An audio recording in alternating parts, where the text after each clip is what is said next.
Hi అండి. అందరూ ఎలా ఉన్నారు? నేను చాలా బాగున్నాను. మీరందరూ చాలా బాగున్నారని కోరుకుంటున్నాను. అందరికీ నమస్కారం.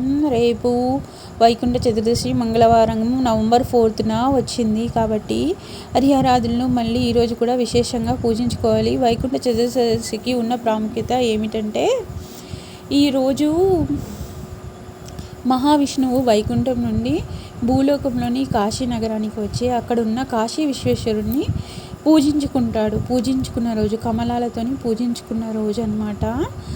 ఆ రోజు మహావిష్ణువు పూజించుకోవటం వల్ల ఆయనకి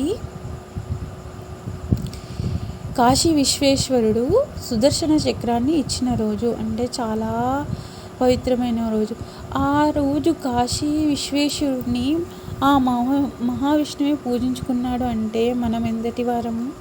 కాబట్టి రేపు మనము అందరము మనకు తోచినంతగా పూజ చేసుకోవాలి. తర్వాత ఎక్కడ చూసినా జనాలతో నిండిపోతున్నాయి గుళ్ళన్నీ, దీపదానాలు ఇవే ఉన్నాయి. కాబట్టి రేపు కంపల్సరీ సాలగ్రామ దానము, ఉసిరికాయ దానము, పిండి దానము చేసుకోవాలి. రేపు తులసి చెట్టు దగ్గర కూడా ఉసిరికాయ దీపం వెలిగించుకోవాలి, పిండి దీపాలు వెలిగించుకోవాలి. ఈ గుళ్ళల్లో చూడండి అక్కడ పెట్టారు కదా, స్వాస్తిక్ రూపంలో పిండి దీపాలు వెలిగించుకోవాలి. తర్వాత హరిహరాదులు ఇద్దరిని తోచినంతగా పూజించుకోవాలి. రేపు కాశీ విశ్వేశ్వరుడు పార్వతీమాత గుప్త రూపంలో భూలోకమంతా తిరుగుతూ ఉంటారు. కాబట్టి మనము ఉదయము సాయంత్రము కూడా గడప దగ్గర దీపాలు వెలిగించుకోవాలి. మళ్ళీ ప్రొద్దున్నే తులసి పూజ చేసుకోవాలి, తులసి దగ్గర కూడా దీపం వెలిగించాలి. సాయంత్రం ప్రదోష సమయంలో కూడా గడప దగ్గర దీపాలు వెలిగించుకొని, తులసి దగ్గర దీపాలు వెలిగించుకొని, ఇంట్లో దేవుడి దగ్గర దీపం వెలిగించిన తర్వాత ఇవి చేయాలి. తర్వాత మనము ఇంట్లో పూజ చేసుకున్న తర్వాత బయట గుడికి వెళ్ళి శివాలయంలో అయినా హరిహరాదుల ఆలయంలో అయినా దీపాలు వెలిగించుకోవాలి.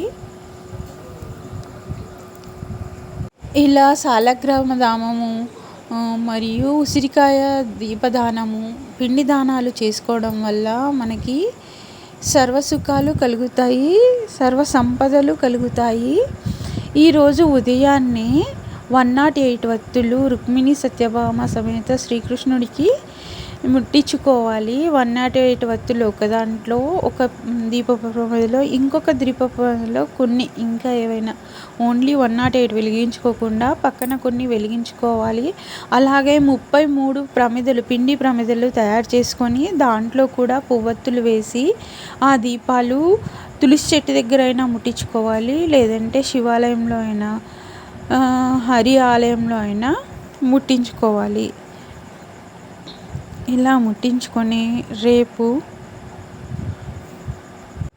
ఇంకా ఎప్పటిలాగానే శివునికి సంబంధించిన స్తోత్రాలు, హరికి సంబంధించిన స్తోత్రాలు చదువుకుంటూ రేపంతా గడపాలి. ఓం కాశీ విశ్వేశ్వరాయ నమః అని పొద్దంతా స్మరించుకుంటే సరిపోతుంది.